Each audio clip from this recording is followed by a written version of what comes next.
Hello everyone, this is Callie. Thanks so much for being here. I am sharing a really quick and easy birthday card today. I don't know about you, but when I am in need of a good birthday card, I never have one in my stash. So I hope the next time you find yourself needing a quick and easy card, this one comes to mind. This card uses two new dies from the December release for 2023. We have the So Many Candles dies as well as the Let's Party die. To begin today's card, I'm going to start with the So Many Candles die. This die is going to be die cut after ink blending a panel, so I wanted to add color first before die cutting. Over some white cardstock, I'm going to be ink blending a rainbow using 4 ink colors. This first ink color is watermelon, and I'm just going to ink blend at the top where I know my candles are going to sit, so I'm not ink blending all the way from the top. This allows me to visually give myself room for the other 4 colors, and I'm just going to double check and make sure that that's right where the top of the candles hit, and then I'll just ink blend the top.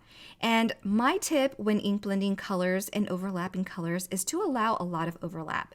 So as I said, we are blending only 4 colors, so I am blocking this panel mentally into 4 different sections, and I know that when I ink blend, I want some of that pink to overlap with the yellow so that orange can organically come through. Same with this blue cadet ink that I'm using. When I ink blend, I want some of that blue to overlap with the yellow so that some green can appear organically on its own. And if I need to, I will go back with the previous color to get the two to blend better together. And then finally, I'll finish this rainbow with a purple ink. This is orchid ink, and I'll just ink blend the bottom as much as I can. I didn't allow myself too much room for the purple, so I'll slide this die down as low as I can for the purple to make sure that it's in there with the candles. Then I'm going to use some lemon chiffon cardstock to cut out the flames for these candles. I also die cut 2 more extra sets of white candles here to stack so that we can have some dimension on the candles. It takes a little bit of finagling to get all of these candles to stack just right, and then I'll stack the rainbow candles on top of this. Now at this point you can add texture to the candles if you want. Giving it a spritz of water will give it some texture, or adding some paint or colorful splatters as well would be really cute on these candles. I always get to a point in my card where I think I should have done something, but it's too late, so I just left it as is. For the flames, I wanted to add a bit more color, so I'm using an orange Copic marker, and I'm just simply adding a little dab of color at the bottom of each of these flame pieces. Now I'll add some glue at the top of these candles. I don't know if you can see it too well, but there's little round dots at the top of these candles so that there's just enough room for glue to adhere these flames to the tops of these candles. Now, if you really wanted to, you can clip apart your candles because it's not held on by very much cardstock at the bottom, so very easy to cut apart, and you can stagger these candles however you like to create a pattern for your card.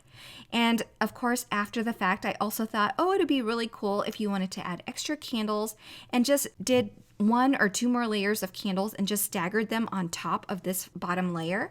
Just some ideas for using this die if you decide you want to make a card with it. So after attaching all of my flames, I also added glue and attached this over a card base, and now I'm going to work on the sentiment. I'm using the Let's Party die, and I'm going to die cut it with some matte gold cardstock. This is a favorite of mine for using die cut sentiments. I'll go ahead and attach that over vellum for the backing and then attach it to my card. Since I've already stacked my candles, I didn't want to add too much bulk to my card, so I left this as a 1-layer sentiment. I'm going to offset that a little bit and center it on my card. And then there's that white space at the top, so I'm going to stamp a sentiment. This set is from the XL birthday greeting set. Lots of great birthday sentiments. And I'm going to emboss this in white over black cardstock. So with some black cardstock in my mini MISTI, I'm going to go ahead and prep my paper here with some embossing powder to prevent stray powders from sticking to my cardstock. I stamp my sentiment twice with Versamark ink before adding some white embossing powder. Now to make sure that that embossing powder clings to that ink really well, I give it a second to shimmy the powders around before shaking it off completely, and then I'll die cut this with the coordinating die. I'm going to use some black 3D foam squares here for my sentiment. If you haven't used any black 3D foam squares, you should, especially on black sentiments like this. It just makes everything a little bit more clean so you don't see any white underneath the black sentiment. Now to finish my card, I'm going to add some sequins since I didn't add a whole lot of texture to my cards. This mix is from Trinity Stamps and it's called Soapy Bubbles, and it's my favorite iridescent sequins to use. There are 4 different sizes, so there's lots of variety in the mix.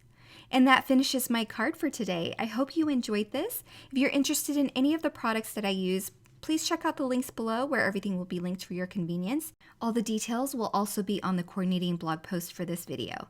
Thanks so much for stopping by and have a wonderful day. Bye everyone!